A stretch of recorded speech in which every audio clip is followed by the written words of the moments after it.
President Park Geun-hye has entered her fourth year in office, and to mark the occasion, we've been bringing you a series of special reports. In the final of our five-part series, we take a look at how President Park's handling of inter-Korean affairs has shifted with the continued provocations from North Korea. Our Unification Ministry correspondent Connie Kim has this report. At the start of her term, President Park Geun-hye offered a vision for the reunification of the two Koreas. In her New Year's press conference in 2014, she delivered a strong message on reunification. 저는 한마디로 통일은 대박이다. 이렇게 생각을 합니다. Later that year in Dresden, a symbolic city for German reunification, President Park laid out her plan for Korean reunification in three major areas: humanitarianism, integration, and prosperity. She also launched a presidential reunification preparation committee later in the year.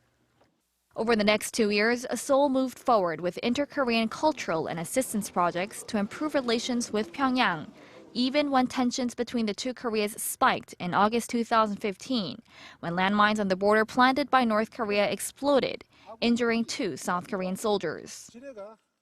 And a landmark inter-Korean agreement reached after the conflict seemed to push relations between the two Koreas in a new direction, with a new round of family reunions seeming to offer hope for the future.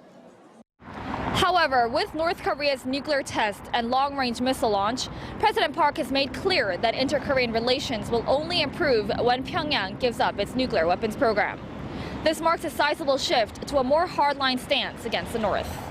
That shift was evident in the president's decision to shut down the inter-Korean Kaesong industrial complex, which is the most drastic step to contain the North the president has taken so far.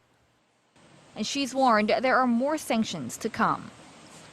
국민 여러분, 이제 기존의 방식과 선의로는 북한 정권의 핵개발 의지를 결코 꺾을 수 없고 북한의 핵 능력만 고도화시켜서 결국 한반도의 파국을 초래하게 될 것이라는 점이 명백해졌습니다. Most North Korea watchers say Pyongyang's repeated provocations have tested the limits of President Park's trust-building initiative.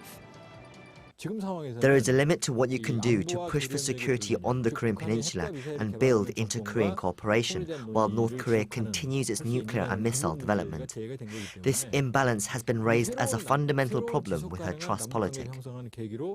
But just as out of every crisis, opportunity arises. Experts say this is a time to review policies that could improve relations. Talks with North Korea after an escalation in tensions will be inevitable for as long as the regime exists. The Park administration should not rule out the possibility of holding dialogue with the reclusive regime when reviewing its North Korea policies. Whether President Park is able to strike a balance between security and cooperation, between punishment and dialogue in a North Korea policy, is a question that'll be answered when her term comes to an end in 2018. Connie Kim, Arirang News.